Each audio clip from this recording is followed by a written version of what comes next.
It was a Thursday evening when my mother's words landed like glass shattering across a stone floor. "We've all decided you don't belong at the wedding." She said it with the kind of smug calm she reserved for cutting others down while sipping from a crystal flute, as if she were doing me a favor by making the decision for me. I didn't flinch. I had learned, over the years, how to let her words glide off me like raindrops on a window. But this time, something inside me shifted, not with rage, but with clarity.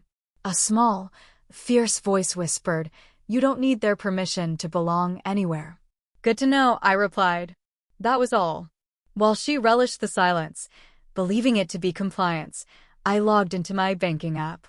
I calmly transferred $5,000, the money I had painstakingly saved for her honeymoon upgrades and extravagant rehearsal dinner, from the wedding fund back into my personal account.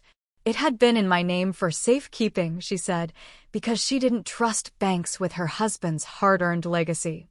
I had smiled when she asked me to hold it, the same smile I wore now as I hit confirm.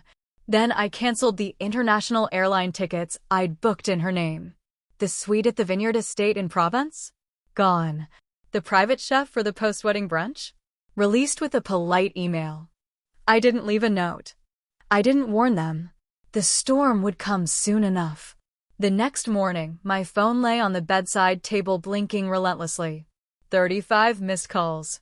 All from my mother, my sister, my Aunt Lorraine, and even that cousin who hadn't spoken to me since the last family fight over who would inherit Grandma's brooch.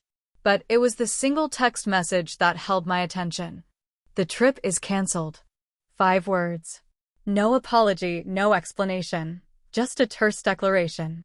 I stared at it for a long while, letting the weight of it settle. They thought they were punishing me, withholding love like a weapon. What they didn't realize was that I had already begun to free myself. For years, I had played the part of the invisible daughter. The one who ran errands, who organized holidays, who paid for emergencies no one remembered to thank me for. The dependable one. The afterthought. My sister, oh, she shined. The golden child with her drama school antics and her string of fleeting engagements. This wedding, her third, was supposed to be her grandest performance yet. And I had funded the first act. I wasn't always the outsider. Once, we were little girls under the same quilt, whispering about dreams that filled our tiny room with light. But that was before the hierarchy took hold, before my mother made it clear that I would never be enough unless I was needed, and never celebrated unless I stayed small. I remembered the day I got the promotion, senior events director at one of the most prestigious hospitality firms in New York. My mother blinked and said, "Sounds exhausting. Don't forget to help with the centerpieces for the engagement party." That had been the week I pulled 3 14-hour shifts back to back, still showing up with her favorite wine and pre-folded napkins. And now? Now, I wasn't even worthy of a seat at the table. But here's the secret they didn't know. I had always been watching, learning. Every cold shoulder, every favor unreciprocated, every smile that didn't reach their eyes, it taught me how to value myself beyond their definitions. It showed me how to build a life where their approval was no longer currency. Later that day, I booked a cabin in the Catskills for the weekend. A quiet retreat with a fireplace, thick pine trees, and no reception. I packed my journal, a bottle of red I'd been saving, and the letter I'd written to myself the day after my last breakup. Remember who you are when no one's clapping. By nightfall, I sat by the fire, legs tucked under me, watching the logs crackle with a contentment I hadn't felt in years. The wedding would go on without me. Or not. But either way, I would not go back to a life where my worth was negotiated over brunches and blame. Because the truth is, I hadn't lost anything. They had. And soon, they would realize just how much. By the time the weekend came to a close, the silence from my family had shifted. It no longer throbbed like a wound. It hummed like power. In the stillness of that cabin, I found myself tracing the memories that led to this point, stitching them into a kind of quiet armor. They called it just a misunderstanding. My Aunt Lorraine sent a voice message I didn't open, My sister left a voicemail so syrupy I nearly dropped my phone from the stickiness of it. I didn't know Mom was going to say that, she crooned. It wasn't personal, but it always had been. Every comment, every exclusion, every moment where I stood beside them but felt miles away. They were scrambling now, rearranging plans, pretending that erasing me had not been deliberate. But weddings are built like dominoes, pull one piece and everything trembles. I wasn't just a guest on the list. I had designed her flower arrangements, laced with the venue, chosen the wine pairings for each course. They had relied on my expertise while mocking me for not having a ring of my own. "You're so organized," they'd say, always with a smile that hinted at pity, as if structure was compensation for the absence of romance. The truth was, I had been engaged once. His name was Daniel, and for a time, he had been the one safe place in a sea of cold traditions and stifling expectations. We were 2 years into our relationship when I brought him to Thanksgiving. My mother sized him up like a questionable coat on clearance. "He's nice, I guess. But he's not very ambitious, is he?" She said it within earshot. He laughed it off, but I didn't. That night, he asked me if I always had to apologize for my family. 3 months later, we were done. Not because of them, but because I couldn't keep dragging people into a house that never felt like home. I had never told my mother how much that hurt. Now, she wouldn't get the chance to dismiss another man in my life, because I was done bringing my joy to her altar of judgment. The Monday after the trip that never happened, I returned to my apartment, lighter somehow. My phone was still littered with messages. My cousin Tessa, who had always remained on the fringes like me, finally texted. "Saw the group chat. Can't believe how they treated you. Just so you know, I'm on your side." That one, I answered. We met for lunch that Wednesday in a sunlit cafe where I didn't have to be anyone but myself. Tessa wore her hair in a braid over one shoulder, her eyes guarded but kind. "You know," she said, stirring her tea, "when I was 16, Aunt Lorraine told me I was too plain to ever wear strapless." I cried for weeks, but she didn't even remember saying it by Christmas. I reached across the table and squeezed her hand. "They train us to doubt our memories, don't they?"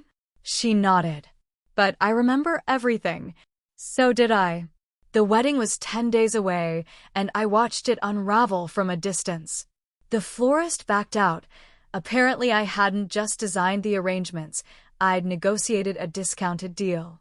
The chef refused to work with the new planner. The rehearsal dinner location had been booked under my name, and no one could reach me to transfer it. Their emails went unanswered. Their chaos was not my emergency. And then came the message from my mother: "If you want to make things right, now would be the time." Make things right? I laughed aloud, not bitterly, but with genuine amusement. For the first time, I understood the joke. They believed they could shame me into silence, then guilt me into service. But I was no longer playing a role in their pageant. That night, I wrote a letter. Not to send, but to set myself free. It began.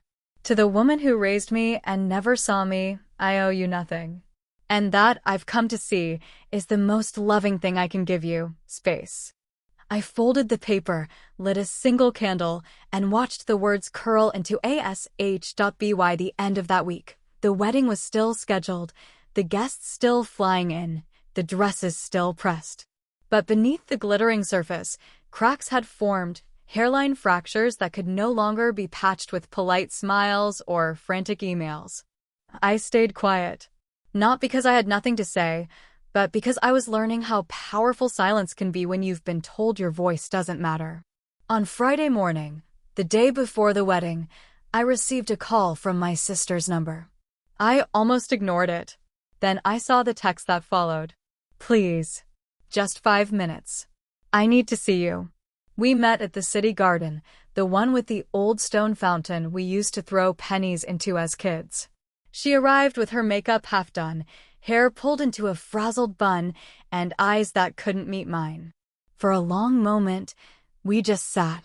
The silence stretched between us like a thread pulled too tight. Finally, she whispered, "I didn't know they were going to say that." "About the wedding?" "I didn't. You didn't stop them, I said gently. Not accusatory. Just a fact. Her eyes brimmed. I was scared to lose their support. And I was scared to lose myself, I replied. So I stopped choosing them. She looked away, her shoulders trembling. Everything's falling apart. The florist, the venue, Mom's blaming me for everything now. A part of me wanted to reach for her, to fix it all like I used to. But another part, the part that had stood alone for too long, held firm. I spent years helping you shine, and I never asked for anything in return, I said, my voice steady. I won't do it anymore, Mel. I know, she said, voice cracking. That's why I'm here. She pulled something from her purse. An old photo. Us in matching sundresses, barefoot in the backyard, clutching melting popsicles. We couldn't have been older than 7 and 12. We were smiling, truly smiling. I miss this, she whispered. I took the photo, held it like something sacred. So do I. But I won't go back to pretending to be invisible. She nodded slowly. I'm not asking you to. That was the first time I believed her. She left me there with the photo, and for once, she didn't ask me to do anything. She just let me be. That was new. That was enough. Later that night, the family group chat exploded. My mother had discovered the full extent of the cancellations. The photographer, apparently, had also been one of my contacts. So had the string quartet. My absence wasn't just emotional, it was logistical. I don't know how she expects us to recover from this, my aunt wrote. This is sabotage, my cousin chimed in. I read each message without emotion, sipping my wine and letting them talk about me like a ghost who still rattled chains in the attic. They never said my name. And that was the truth of it, they never truly saw me. Until now. That night, I stood by my window, watching the city pulse with light. Somewhere, in some high-rise suite, my mother was reassigning seating charts and making calls to vendors who no longer picked up. Somewhere, my sister was rethinking the script of her perfect day. And I was here, still, quiet, free. I held the photo again. That little girl, barefoot in the grass, had wanted so badly to be loved for who she was. Not for how well she could plan or clean up messes or smooth over family tempers. Just for being. And now, finally, she was choosing herself. The firelight flickered across my living room walls, and I knew that forgiveness was not always reconciliation. Sometimes it was simply letting go of who they needed you to be and becoming who you truly are. The morning of the wedding dawned gray and brittle, the kind of sky that can't decide if it wants to storm or simply sulk. I made myself coffee, poured it into the delicate porcelain mug I'd bought years ago on a solo trip to Paris, the one with the tiny crack no one noticed but me. A fitting metaphor. Across town, they would be prepping for the big day. I imagined the chaos, my mother barking orders into a headset, my aunt rearranging centerpieces in a panic, and my sister, well, Mel might be staring into the mirror, wondering if her bouquet would cover the pit in her stomach. My phone buzzed. Aunt Lorraine, you may think you've won something, but you'll regret not being here when the family comes together. The irony made me laugh, a hollow, quiet sound. Family coming together? That had never included me unless I was playing servant, scapegoat, or the last-minute fixer with invisible seams. Still, something in me stirred. Not regret. Not doubt. Just a quiet ache that comes from absence. From knowing that even if you don't want the seat at their table anymore, a part of you still remembers what it felt like to hope for it. I put on a soft sweater, lit a cinnamon candle, and settled onto the couch. Today was a day of celebration, just not theirs. Mine. A vow to myself, to never again fund someone else's illusion at the expense of my truth. At noon, I received a photo from Tessa. The venue. Empty chairs. Rain falling like threads of silver across the stone path. Apparently, a power outage had shut down the estate's generator.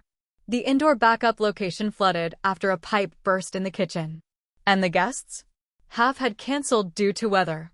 The other half stood huddled in the lobby of a boutique hotel nearby, sipping lukewarm champagne and murmuring about bad planning. The irony? It had all gone perfectly, according to a different script. Tessa's text followed. Aunt Lorraine's heels broke on the wet steps. Your mom's blaming climate change and millennials. Wish you were here. You'd have loved the drama. I smiled. Not out of vengeance. Not even from satisfaction. Just a strange, gentle kind of peace. The kind that comes from knowing you've walked away from something that never loved you back properly and survived. At 3 p.m., the time the ceremony had been scheduled to begin, I stood in my tiny living room and toasted myself. To the girl who had organized countless family events without thanks. To the woman who finally canceled the biggest one of all with grace. To the silence that followed and the strength that bloomed in its place. I slipped on my boots and headed to the bookstore. It was a small ritual of mine on hard days, finding a corner among stories written by others, letting their bravery remind me of my own. Inside, I found a novel by an author I'd once met at a literary gala. She'd spoken about writing as rebellion, how telling your truth is sometimes the most dangerous, most necessary thing a woman can do. I bought it without hesitation. That night, while others likely sipped disappointment dressed as wine, I curled up with prose and candlelight. I let the words wrap around me like a warm coat. I didn't check my phone. I didn't scroll. I just breathed. Because some weddings fall apart, not from spite or storms, but because the wrong people are trying to hold something together that was never built on love. And sometimes, when the storm passes, you find the sun inside your own ribcage. The next day arrived with a sharp clarity, the kind that only follows storms. Light streamed through the windows as though the sky itself was offering an apology for yesterday's gray. I sipped tea from my Paris mug again, tracing the familiar crack with my thumb. No new messages. No frantic calls. Silence had returned, and it suited me. By mid-morning, Tessa called. She didn't ask if I was free, just said, "I'm downstairs." I opened the door to find her holding a bag of pastries and 2 cups of coffee. "Emergency carbs," she said, pushing past me into the apartment. "You need a debrief, and I need to vent." We sat cross-legged on my rug, the kind of impromptu breakfast that reminded me of the slumber parties we once had before family expectations grew sharp edges. Mel tried to smile through it, she began, unwrapping a croissant. But you could see it in her eyes. It was like watching someone try to hold a bouquet made of broken glass. I nodded slowly, imagining the weight of it. "She looked for you," Tessa added. "I don't mean at the venue. I mean, she kept looking toward the door. Like maybe you'd appear and fix it all." "Not this time," I said. "No," she agreed. And that's what made it real for her, I think. "You didn't save it. You didn't save her." There was no bitterness in her voice, just quiet truth. It struck a chord in me, one I'd avoided playing for years. "You know," I said softly, "I used to believe that being indispensable was the same as being loved. That if I kept showing up, kept fixing things, they'd see me." Tessa set down her coffee and looked at me. "And now? Now I know love shouldn't feel like labor." She smiled, then genuine, kind. "You were always the strongest one. They just thought silence meant weakness." We spent the rest of the morning in that sacred space between laughter and healing. She filled in more details, how my mother cried not out of sorrow, but fury, how my aunt called me calculating, as if knowing your worth was some kind of crime. And how, when the final toast came, no one had anything meaningful to say. No anecdotes. No warmth. Just forced clinking glasses and a poorly cued playlist. "Your absence was louder than any speech," Tessa said. It wasn't revenge. It was revelation. Later that afternoon, I walked to the park near my apartment, the one with the weathered bench under the old oak. I sat with my journal open, the pen hovering over the page like a hesitant guest. And then, slowly, the words came. A list of things I reclaimed. My voice. My time. My joy. My money. My self-worth. I wrote until the page filled, and then I turned the journal over, pressed it against my chest, and exhaled. That night, a letter arrived by courier. No name on the envelope, Just my address in familiar script. Inside was a note from Mel. It read, "I'm sorry I didn't stand beside you when it mattered. You were never the problem. You were the anchor. I let them convince me that your strength was something to resent instead of revere. I hope someday you'll let me earn back a piece of what I lost. Not for the wedding. For the years before it." I folded the letter carefully. I didn't cry. I didn't smile. I just let it sit beside me like a guest who hadn't yet been invited to speak. Because forgiveness, like healing, doesn't arrive all at once. It moves through us in small moments. In letters unopened and read anyway. In friends who show up with croissants. In silence that finally, mercifully, feels like peace. A week passed. The world moved on. Or at least, it pretended to. I returned to work, to meetings and spreadsheets and catered lunches with clinking cutlery where no one knew about the wedding that didn't happen. And maybe that was the strangest part, how life continues, indifferent to the quiet revolutions that occur in living rooms and letters. My inbox, once flooded with RSVP confirmations and vendor receipts, now lay clean. No reminders. No pending tasks. Just space.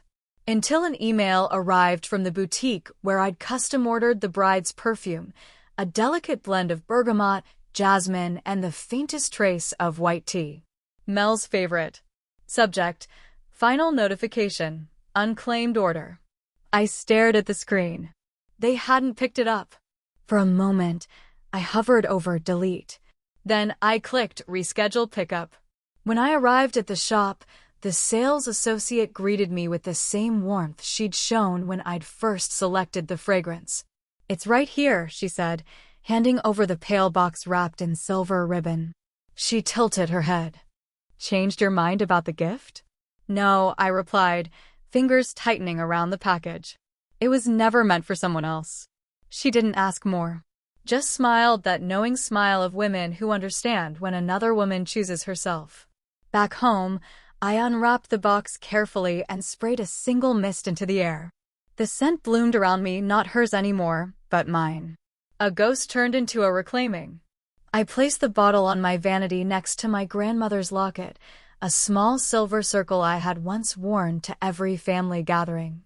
My grandmother had been the last person to truly see me before the shadows of comparison began to form. She used to say, "The ones who love you right won't ask you to shrink." It was only now, years later, that I understood what she meant. That weekend, Tessa and I visited an art exhibit downtown, an immersive installation on identity and rebirth. We wandered through mirrored corridors and digital tapestries that flickered with images of fire and flight. At the end was a wall where visitors could leave anonymous notes. I scribbled mine in looping script and slipped it into the crack between the panels. Sometimes, the family you lose clears the space for the one you build. Later, as we sipped coffee in the museum cafe, Tessa leaned back in her chair. "You know they're planning a do-over celebration," she said, eyes rolling. "Let them," I replied. "They want you to come." I took a slow sip, letting the heat settle behind my ribs. "Then they'll have to learn what it means to invite someone. Not command them. Not expect them. Invite them. And if they don't learn?" I smiled, more gently than I'd expected. "Then they can celebrate what they have left." Because I had finally learned that love without respect is just performance. And I was done applauding from the wings. As the afternoon waned, we wandered back into the exhibit. The artist herself stood by the final piece, a golden cage suspended from the ceiling, wide open. Inside sat a single chair, empty. Tessa whispered, "That's you." I shook my head. That was me. And then I walked past it, through the open doors, into the sunlight waiting beyond. A month passed, and like a wound that had scabbed without infection, the wedding faded into the background noise of family gossip. I became a kind of whispered anecdote. "You know what she did, right?"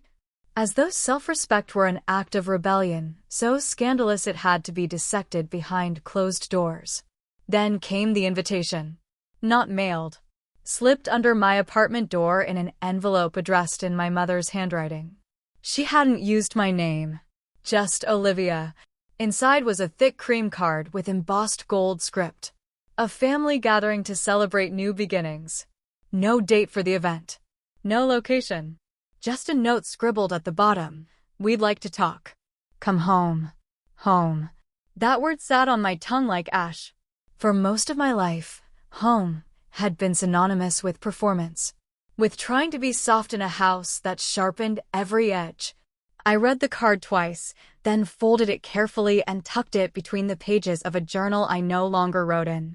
A few days later, I ran into Aunt Lorraine at the florist's.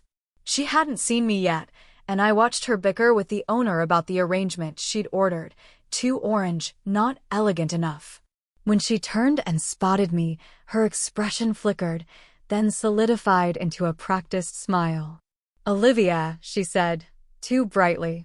"Looking well." "Living well," I corrected, politely. She didn't comment on the wedding. Just studied me like she was calculating how much forgiveness might cost and whether it was on sale.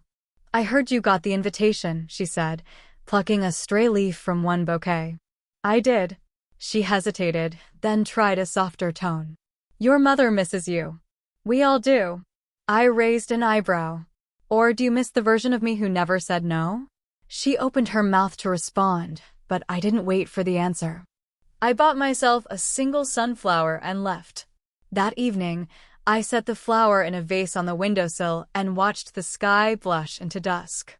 I thought about home, not the house with the brick steps and the porch light that flickered, but the feeling I'd been chasing for years.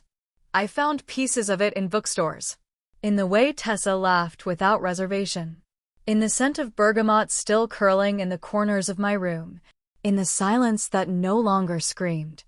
I didn't need their table anymore. Because I'd started building my own. A week later, Mel sent another letter.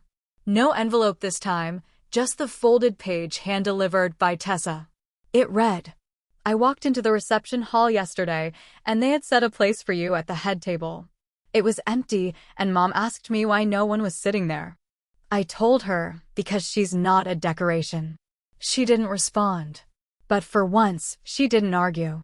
I think that's progress. I reread the letter 3 times. Not because I needed to be convinced, but because something inside me had shifted from pain to perspective. Sometimes, the empty seat says more than the full room. And sometimes, the ones who finally see it aren't the ones you expected, but the ones who matter most. Fall came early that year. The trees outside my apartment began their slow surrender, turning ember and rust beneath a slate sky. I watched the leaves from my window as if they were messages carried on wind, each one a little release. The silence from my family remained, though it had shifted in tone. Less sharp, more uncertain. Like a door left ajar that no one was sure how to close or whether to. I hadn't responded to the gathering invitation. I didn't need to. Their request wasn't about reconciliation. It was about restoring a narrative that made them comfortable. And I was no longer interested in being written into a story that didn't tell the truth. Instead, I made a plan of my own. One Sunday morning, I visited the house. Not the one I grew up in. That place still bristled with ghostly obligations. No, this was a modest cottage I'd seen listed on a quiet street near the coast, framed by pine trees and worn brick. The kind of place you could forget yourself in, just long enough to remember who you really were. I walked through it slowly, fingers grazing the walls like a pianist reacquainting herself with the keys. The agent talked, but I didn't need her to. The creaking floorboards, the sunlit nook by the kitchen, the hidden loft with slanted ceilings, they told me everything I needed to know. This was home. Not perfect. Not grand. But mine. I made an offer the next day. A week later, it was accepted. I didn't tell anyone at first. Not even Tessa. Not because I was hiding, but because I wanted to savor this decision as my own, untouched by expectation or commentary. Then came the group message from my mother. "We've scheduled the new celebration for November. Hope to see everyone there." No mention of the previous disaster. No acknowledgement of what had passed. Just a clean slate, she declared on behalf of a family still reeling from its own fractures. I read it and said nothing, but I did call the movers. And I sent a single reply. "Best wishes." I'll be moving that weekend. The typing bubble appeared, then disappeared. I imagined her at the kitchen table, phone in hand, struggling to find a response that didn't admit she'd lost control. Eventually, she sent, "We hope you find what you're looking for." I already had. I didn't need another toast in a rented ballroom. I had sunlight through tall windows, a porch with peeling paint and promise, and a garden that waited patiently beneath October soil. On the morning I moved, Tessa showed up with coffee and a tool belt. "Just in case," she said, dropping it with a grin. I brought cookies too, because homeownership is traumatic. We unpacked boxes and laughter in equal measure. When we took a break on the back steps, the wind carried the scent of salt and pine. I felt it in my chest, the loosening. The arrival. "You going to name it?" she asked, nodding toward the house. I shook my head, smiling. Some things don't need to be labeled to be sacred. A month passed in the rhythm of renovation and stillness. Mornings filled with the scent of coffee and plaster dust, evenings bathed in firelight and quiet music. The house began to breathe with me, timid at first, then bold. As if it, too, was relearning how to be inhabited. My phone, once a battleground of expectations, now served simpler purposes, ordering light fixtures, receiving photos from Tessa of her rescue dog wearing hats, calendar reminders to water the succulents I'd already overwatered. Then, just as the first frost kissed the edges of my porch, the package arrived. No return address. The handwriting was familiar. Inside, a photo album, leather-bound, heavy with intent. On the first page, a note in my mother's careful script. "These are the moments you were part of, even when we failed to see it." "I'm sorry, Mom." I stared at it for a long time. Not because I didn't believe her, but because I finally understood that apology was a beginning, not a bandage. The album contained snapshots I hadn't known existed. Me at 10, adjusting the hem of my sister's recital costume. At 17, holding a tray of hors d'oeuvres during my cousin's engagement party. At 28, laughing at a table during Mel's first wedding, unseen by most, but captured by some guest with a camera and a good eye. The footnotes beneath each photo were what stopped me. "You planned this entire event. You drove 6 hours for this and left before dessert. You were always there. Always there." Until I wasn't.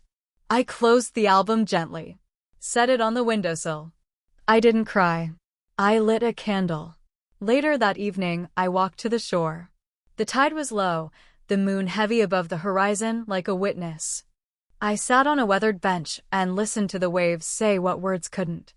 I thought about the house I grew up in, about how often I returned there hoping for a different story, a different script, a different mother. And how maybe, just maybe, the change had to begin with me walking away. Not in bitterness, but in truth.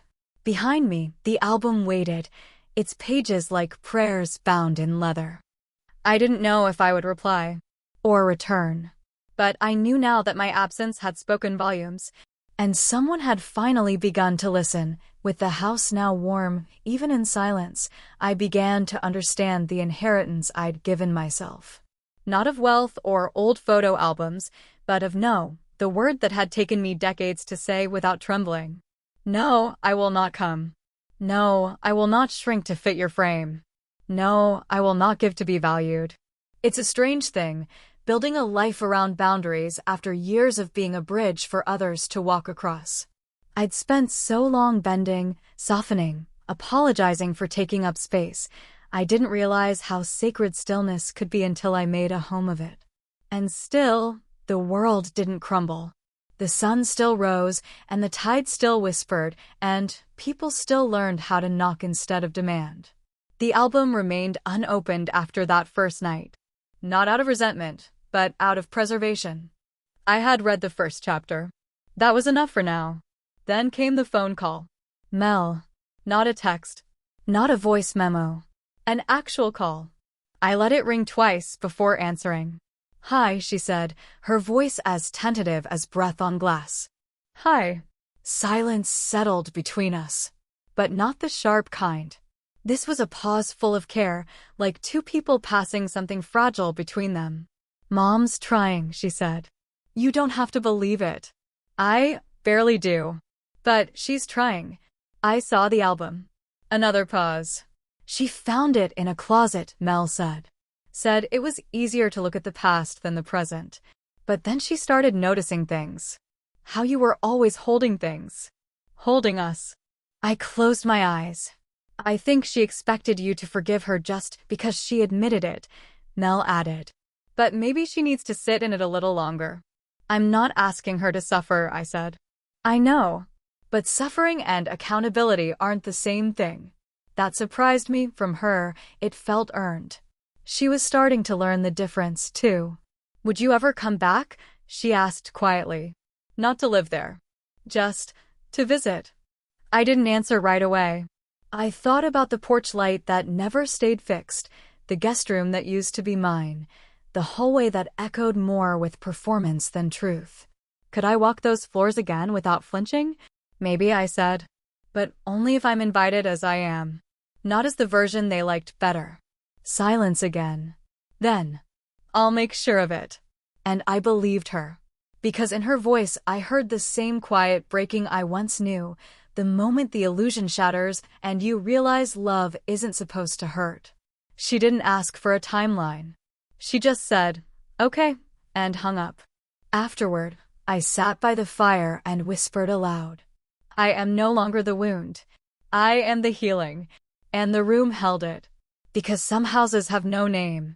But they know when you've come home. 2 weeks passed before the second invitation arrived. This one came by email. Less formal, more vulnerable. Not a mass message, not buried beneath euphemisms. Just a subject line that read, "From me to you, Mel." Inside was a simple note. "We're having a small gathering. Not a do-over, not a spectacle. Just a table, some candles, food. If you come, you'll have your name on a place card, not because we need you to perform, but because we want you to be seen. For who you are. And if you can't come, that's okay too. I'll light a candle for you anyway." I read it twice. Then once more. And I wept. Not the tears of rage or grief that once stormed through me, but the quiet kind that come when someone finally meets you where you are. I didn't reply right away. Instead, I walked the beach again, the familiar hush of waves brushing against the shore. I thought about how long it had taken me to feel visible in my own life. To not just be the fixer, the ghost in the photo, the footnote in someone else's memory. That night, I lit my own candle. Let it flicker beside the unopened album. Not a sign of indecision, but of intention. I would not return because I was expected. If I returned, it would be as a guest in their presence, not as a servant in their narrative. Tessa came over the next day, arms full of fabric swatches and a box of secondhand candlesticks. "If we're designing your dining room," she said, "we're doing it with drama." I let her choose the colors. Teal and copper and soft gold. A palette of rebirth. As we arranged the table, she asked, "You think you'll go?" I shrugged. "Maybe. But not yet." "They still don't deserve you," she said. "Maybe not," I answered. "But I deserve to make the choice freely." We stood back, admired our work. For years, I had prepared spaces for others' receptions, rehearsals, red carpet birthdays. Always behind the scenes. Always thanked in passing. But this table was mine. 6 chairs. No hierarchy. No performance. A week later, I emailed Mel. "Not this time. But thank you for making space. That matters more than you know." She replied within hours. "I'll keep a seat open. Always." And that was enough. Because some love takes time to thaw. And some homes are rebuilt in silence, one setting at a time. The first snow came unexpectedly early December, blanketing the garden in white, softening the jagged remnants of summer.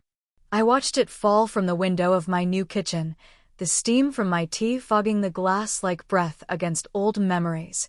This season had always meant family gatherings, endless preparations, forced smiles over 2 sweet desserts. But here, in this house with no legacy except the one I was building, winter arrived as a guest, not an obligation. And yet, I found myself pulling a box from the closet, one I hadn't opened since the move. Inside, ornaments wrapped in tissue, a garland from my last apartment, and at the very bottom, a stack of holiday cards I'd never sent. I sorted through them, ones that had been addressed to people who never saw me. Some still bore stamps. I burned them that night. Not in anger, but in ceremony. Each flame a release. Each wisp of smoke a goodbye to a version of myself that had always hoped they'd notice the effort, the thoughtfulness, the way I always showed up even when I wasn't asked. The air smelled of pine and freedom. A few days later, a box arrived at my doorstep. No note this time. Just an old patchwork quilt. I recognized the stitching. My grandmother's hands had once moved over this fabric, humming lullabies and fables about women who carried worlds on their backs. My mother had kept it all these years. And now, she'd sent it to me. It didn't erase anything, but it acknowledged something. That night, I laid the quilt across the foot of my bed. I didn't cry. I didn't smile. I simply said aloud, "I remember you," and let the past settle quietly beside me. In the days that followed, I decorated my new home. Not extravagantly, just small, intentional touches. A wreath made of eucalyptus and lavender. A single strand of lights across the mantel. A tree modest and crooked, but mine. Mel called on Christmas Eve. She didn't ask if I'd changed my mind. She just said, "I made a recipe from that old notebook you gave me, those sugar cookies with the cardamom twist. They burned. But James ate 5 anyway." I laughed. "I wish you were here," she added. "I'm where I'm supposed to be." "I know. But still, I miss you too," I whispered. The silence after was thick, but kind. We hung up without promises. Just presence. And that was more than enough. January arrived like a sigh, cold and pale and honest. The kind of month that strips things down to their bones, leaving only what's real. I spent it repainting the guest room. Pale sage. A color that reminded me of eucalyptus leaves and whispered beginnings. I didn't rush it. I let each coat dry completely before starting the next. Healing has its own timeline. Then, on a wind-bitten Tuesday, I received a certified letter from a law office bearing my family's last name.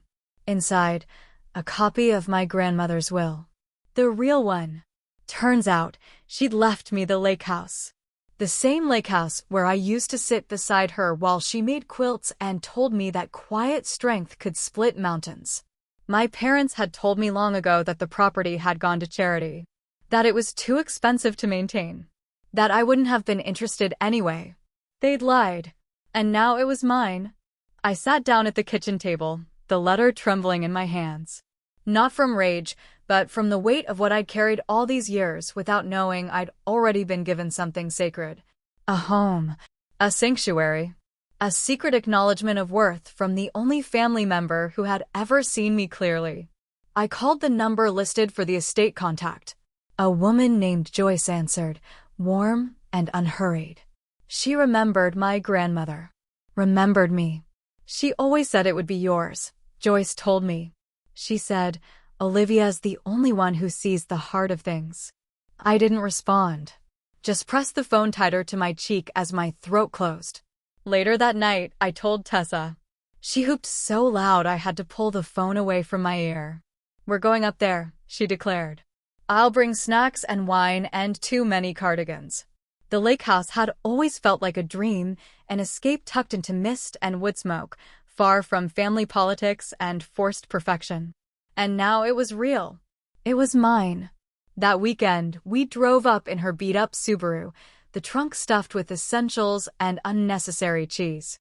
The moment I stepped onto the old porch, memories bloomed. The creak of the floorboards.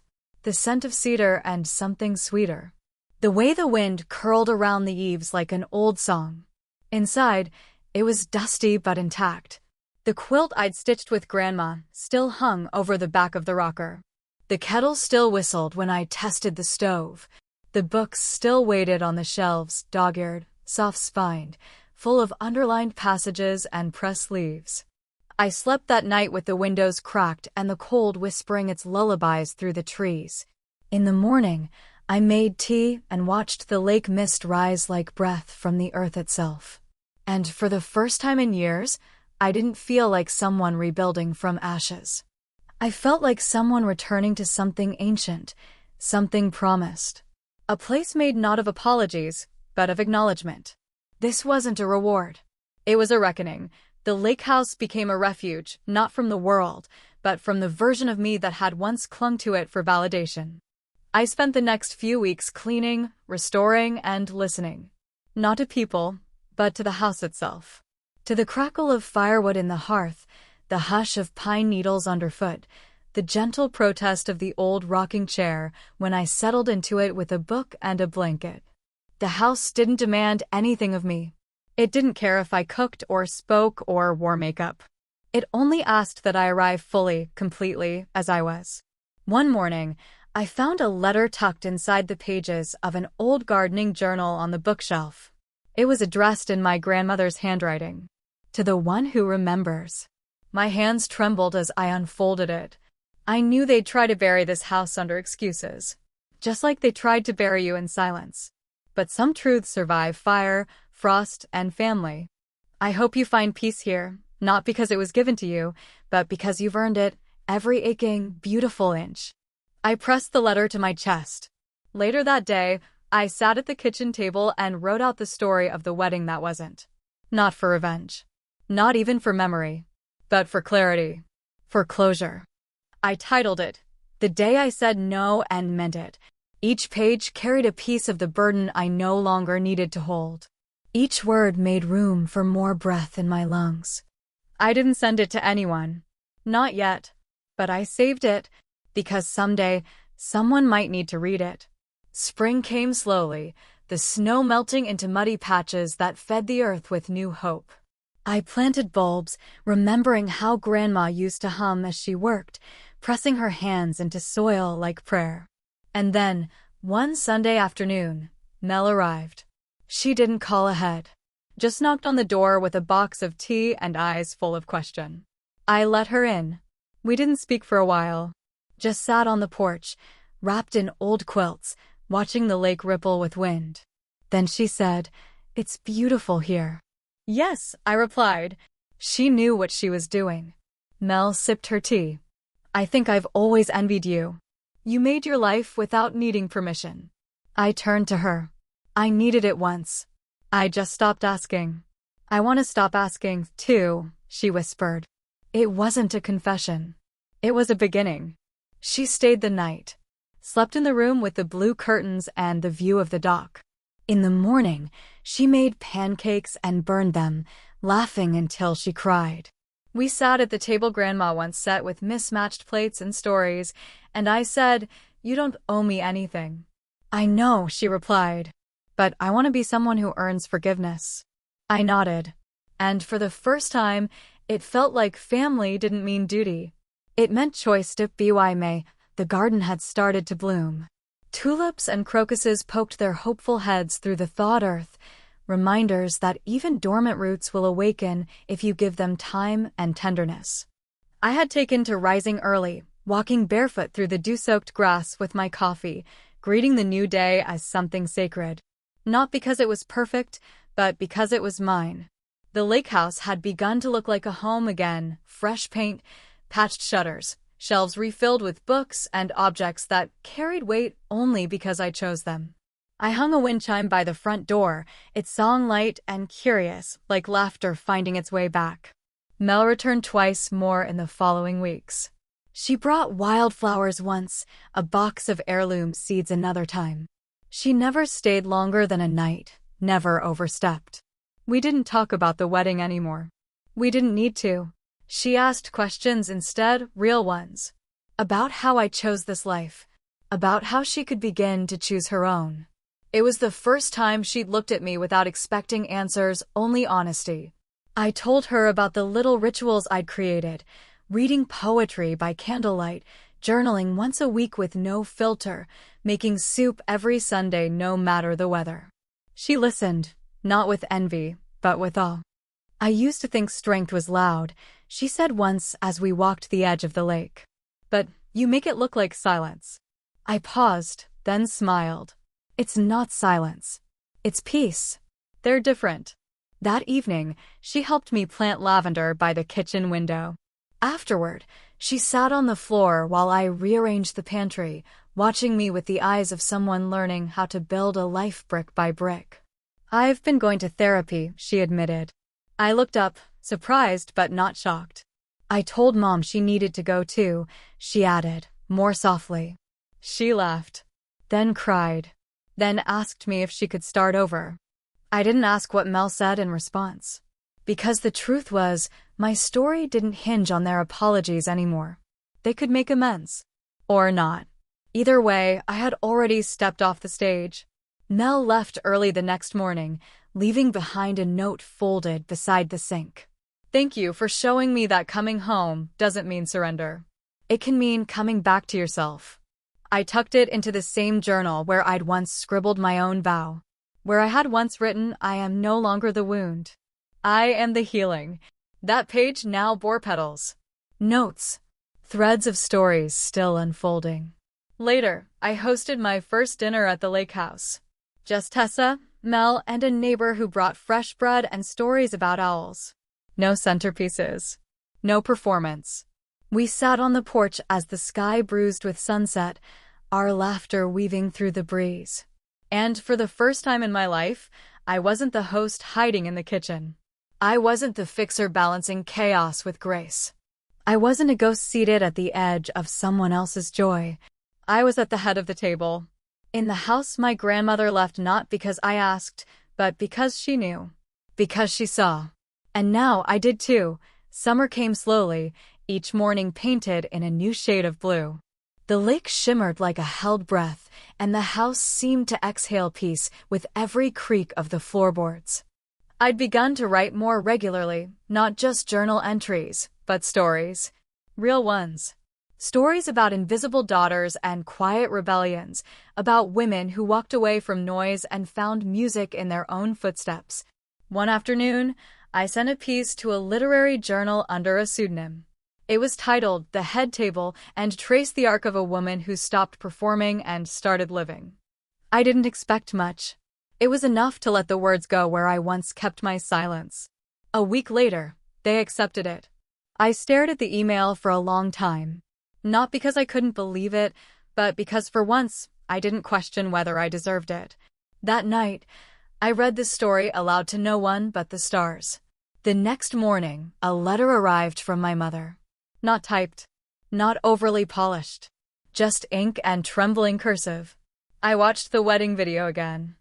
I kept pausing it, looking for the pieces that were missing. And it's you. It's your steadiness. Your grace. The way you always caught what others dropped. I've started therapy. I don't expect you to come back. But I want you to know I see it now. I see you. I read it 3 times. I didn't cry. I didn't rush to respond. But I placed the letter beside my grandmother's quilt. A bridge of sorts.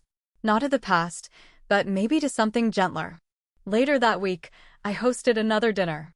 This time, I invited 2 neighbors, Tessa, Mel, and a woman I'd met at the farmer's market who sold honey and poetry in equal measure.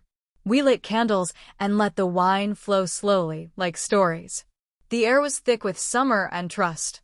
No one asked me to explain myself. No one expected anything more than my presence. At one point, I looked around the table and felt something shift. Not like a crack breaking open, but like light slipping through. I had spent years waiting to be invited. Years chasing seats I was never meant to occupy. And here I was, not just seated, but seen. After the dishes were cleared and the laughter had softened, I stepped onto the porch and sat beneath the stars. The wind moved through the pines like a lullaby. And I whispered thank you to no one in particular. To the girl who had once hoped to be chosen. To the woman who chose herself. To the grandmother who saw what others missed. To the house that held it all. By late July, the lake house felt like an extension of my body. Every corner known, every sound welcomed. The screen door that clicked just so, the drip in the kitchen sink I hadn't fixed yet because its rhythm was oddly comforting. Even the bees seemed to understand which windows to leave alone. That was the month I started getting letters from strangers. Readers of the story I'd submitted to the journal found my social account tied to the pen name. I hadn't meant to be found, but I wasn't hiding either. Most messages were simple. I felt this. I didn't know anyone else went through it. Thank you for writing what I couldn't say. One woman shared how her own mother disinvited her from her brother's wedding after she came out. Another told me she left a 15-year marriage after realizing she'd become a ghost in her own home. Their stories stitched into mine like patches on a quilt. It was overwhelming, but beautiful. So I started replying. Not with advice. Just with presence. I see you. You are not alone. It wasn't your fault. Then, one envelope arrived without a return address. Inside was a photo. My sister and me, ages 6 and 11. We were standing in the kitchen of the old house, flour in our hair, cookies burned on the tray behind us. I remembered that day. We'd ruined the batch, but laughed until our stomachs hurt.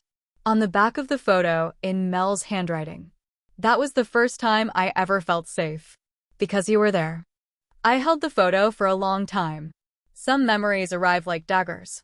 Others return like balm. I set it on the mantel beside the wind chime from the porch, letting it rest in the glow of the evening sun. And then, I picked up a pen and began to write back, not just to Mel, but to the version of me who had once stood beside her in that kitchen.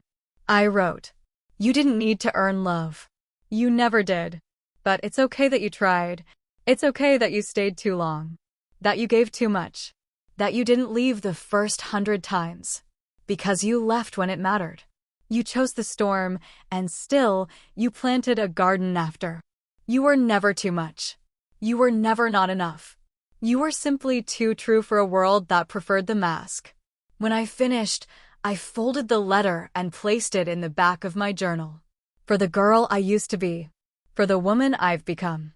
For every invisible daughter learning to take up space, August arrived wrapped in heat and the scent of lavender, blooming wildly from the patch we'd planted in spring. The bees danced like they knew joy by heart, and I found myself laughing aloud as I watched them work, my hands stained with soil and my skin kissed bronze by the sun. That was the week I received the formal invitation to the family reunion. Gold-trimmed, cream-colored cardstock. A printed note. "Let's reconnect and rebuild. We've missed you." I read it once, then again. It wasn't from Mel. It was from my mother. No handwritten note. No mention of what had passed. Just a polite invitation to return, as if nothing had fractured, as if absence were a misstep instead of a choice. I placed the invitation on the counter and made tea. Tessa visited later that afternoon. She spotted the envelope and gave a low whistle. "Well, that's rich." "Cream cardstock always is," I said dryly. "Are you going?" I shook my head. "I'm done being a backdrop for other people's performances. They'll call you selfish." "They already have," I replied. And they were right. I'm selfish with my peace. And I'm keeping it. We toasted to that. That weekend, the reunion went on. Photos flooded the group chat I hadn't left yet. Matching t-shirts. Buffet tables. For smiles that didn't quite reach the eyes. Someone tagged me in a comment, "Wish you were here." I didn't reply.